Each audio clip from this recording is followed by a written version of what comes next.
నువ్వు ప్రపంచంలో 200 దేశాలు తిరిగి ఉండొచ్చు, ఎక్కడెక్కడ తిరిగి ఉండొచ్చు, ఎన్నో రకాల భోజనాలు, బిర్యానీ నీ భాషలో ఆటగాడి కదా, నీ భాషలో చెప్పానంటే బిర్యానీలు తిని ఉండొచ్చు, ఇంకేదైనా తిని ఉండొచ్చు.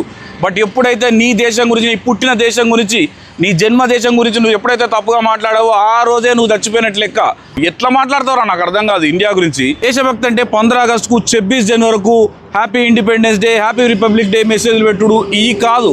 ఎవడైతే దేశద్రోహులు ప్రపంచవ్యాప్తంగా విచ్చలవిడిగా తిరుగుతున్నారో వాడిని అన్ఫాలో కొట్టాలి. ఎవరి గురించి చెప్తున్నా మీకు అర్థమైంది అనుకుంటా. వీటి గురించి అసలు వీడియో చేయాల్సిన పరిస్థితి వస్తుందని అనుకోవాలా. బట్ ఈ రోజు చూస్తుంటే వాడు రోజుకు మితిమీరిపోయిన వీడియోలు అయితే చేస్తున్నాడు. ఎవరి గురించి మాట్లాడుతున్నా మీకు అర్థమైంది అనుకుంటున్నా. అన్వేష్ గారి గురించి. చేసిన తప్పు ఒకసారి చేసి తప్పు అయింది అని సారీ చెప్తే అయిపోతుంది అంటే సరే సారీ చెప్పేశాడు కదా వదిలేద్దాం అనుకుంటే వాడు తప్పు మీద తప్పు, వీడియో మీద వీడియో చేస్తూనే ఉన్నాడు.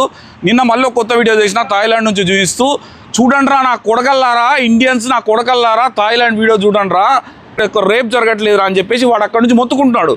అదే ఇండియాలో వేరే యువతులు, వేరే దేశపు యువతులు ఇండియాకు వస్తే రేపులు చేసేస్తారా, అది చేస్తారా అని తిడుతుంటే మనకు దేశభక్తులు మనకు సిగ్గులేదా? ఇండియాలో పుట్టిన వాళ్ళకి సిగ్గులేదా? రక్తం వరకు మరగట్లేదా? ఆ వీడియోలు చూస్తుంటే నాలాంటి వాడికైతే రక్తం సలసలగా ఆగుతుంది. మనకి ఇంకా రావట్లేదా? హిందుత్వం మీద ఇంత దాడి వాడు చేస్తుంటే, దేశం మీద దాడి చేస్తుంటే దేశద్రోహుల కేసు పెట్టడానికి ఏముంది? వాడిని ఇండియా తీసుకోవడం పెద్ద విషయమా? మనకు దేశభక్తి ఉందని నిరూపించుకోవాలంటే ఫస్ట్ మనం చేయాల్సిన పని చాలా ఉన్నాయి. మీరు అనొచ్చు చాలా ఇష్యూస్ ఉన్నాయి కదా ఇండియాలో, వాడు ఒక్కడే ఇష్యూ అని. బట్ మనకు కనబడుతున్న ఇష్యూ మీద ఖచ్చితంగా మనం అయితే ప్రతిస్పందించాలా. వాడిని అన్ఫాలో కొట్టేసి రోడ్డు మీద తీసుకొస్తేనే బాగుంటుంది. ఎందుకంటే ఆయన దగ్గర 6 కోట్లు ఉన్నాయంట, 6 కోట్లు బట్టి ఊరేగుతా అని చెప్తున్నాడు.